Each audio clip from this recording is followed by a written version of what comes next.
If man had not fallen, the greatest preoccupation of man would have been a search and a pursuit after the knowledge of God.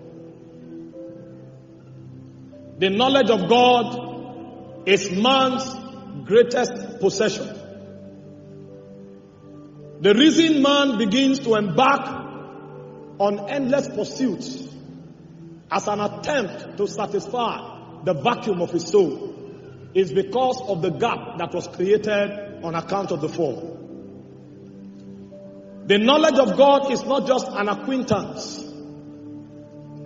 The knowledge of God is a substance of the Spirit that is allocated to humankind as a possession and an asset. The dimensions of God are past finding out. And so even the angels till this hour are in pursuit of more of God.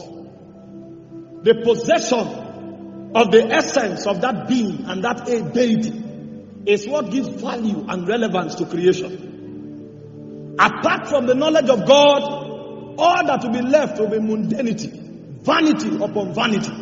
Nothing will have value because substance in the Spirit is how much of God you carry. And so we began in the morning by explaining that before God began the project of creation, He was. And so God is not primarily a creator. God is more than a creator. But you see, one of the adventures that He embarked upon in a bid to derive pleasure was creation. You know, when you want to derive certain kinds of pleasure, you may need to step out of your environment and travel probably to the Bahamas. And when you look upon the blue beach and the skies, it will bring you some form of experience and succor that will make you derive pleasure that you cannot tell.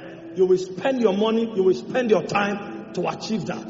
The reason you pursue after certain kinds of pleasure is because it's a nature that was ingrained on your inside. That man also requires certain kinds of satisfaction in order to find some level of rest. And man is not the only person that has such tendencies.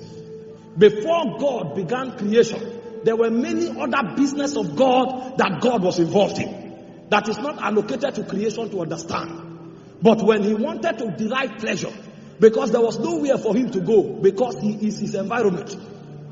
Because before God was, there was nothing. So God was not just a being, He was His environment. So God could not travel around the way you will.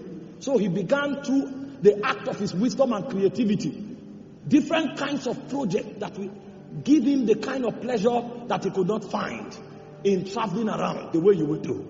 So the angels, the 24 elders in Revelation chapter 4 from verse 11, they said all things were created for thy pleasure. That means God's adventure in seeking pleasure was what necessitated His creativity to be activated to start the project of creation. And on the strength of that, every man that will be relevant in the ecosystem of creation will be a man that knows how to find God and to bring pleasure to Him, because that was the reason for which He was created. But you see, God is so boisterous that even eternity cannot contain Him, because eternity itself is a reality that dwells in God. Because God was before eternity was created. So even eternity is not sufficient to host the person of God. So even in the heavens, the fullness of God cannot enter heaven. Heaven can't contain Him. So once and again, the glory of God visits heaven. And when the angels look upon Him, they think they have exhausted Him. But they see Him and they see a different dimension and they worship.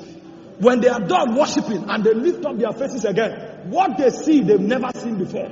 And so they worship. So even though the 24 elders have 24 thrones, they don't sit on it. It's a waste of time. Because when you look upon that oracle, when you turn again, you see another dimension. The glory and the avalanche of His presence is enormous that heaven can't contain Him. So once and again, God visits heaven with different dimensions of glory. I don't have time to tell you the technology of the visitations of God to heaven. The reason God is clothed with crystals is because crystals reflect light and God is light. God actually dwells in the realm of light. That's why in Ephesians chapter 4 verse 10, when Jesus ascended, he didn't go to heaven. He said he went far above heavens, because there is a dwelling of light that God himself dwells. In that dwelling, God is his habitation. But once in a while, in order for creation to experience his dimension, he visits heaven as thunder and lightning. He visits heaven with glory, and the angels, having realized that relevance in the spirit is how much of God you have, will continually absorb him through worship. So when the 24 elders bow, they are interacting with the dimension they have seen. But eternity is insufficient to host God.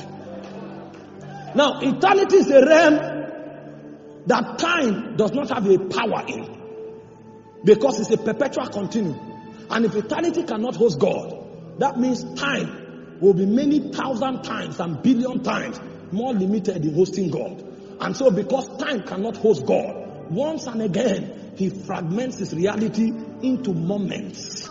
Those moments that he fragments his reality into are what we collide with and we call encounters. Because there is such a thing called a kairos.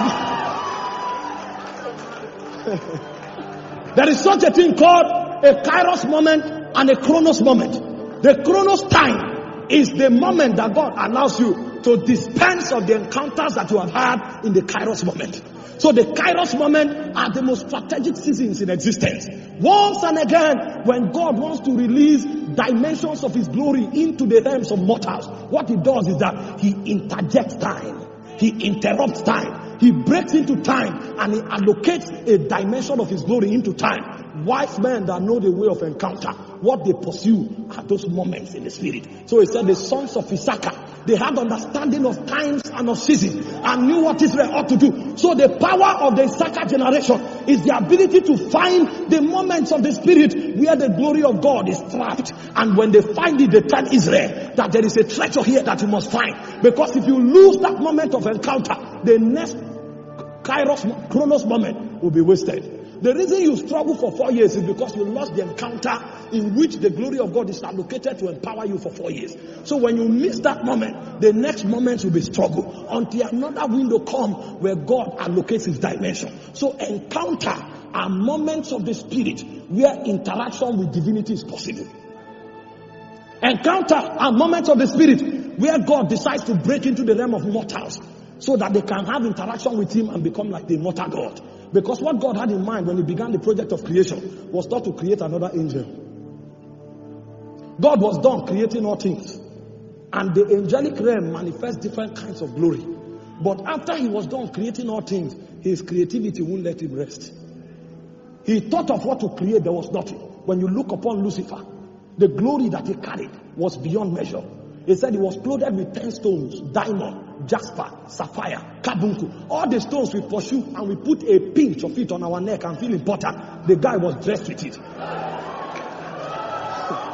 So when Lucifer shows up, sometimes you see the reflection of diamond. Sometimes you see the reflection of jasper. So the creativity of God was sufficiently dispensed in the angelic realm. Michael is a symbol of power. When Michael shows up, he doesn't need to define power. If Michael enters this auditorium, the sign that he has come is that everybody will be slain because of the energy level that he represents. When Gabriel shows up, you will just know because he's a custodian of mysteries. So the wisdom of God was sufficiently dispensed in the creation of the angelic realm. But God was not satisfied. And God said, this time, I don't want to create another being. I want to create myself.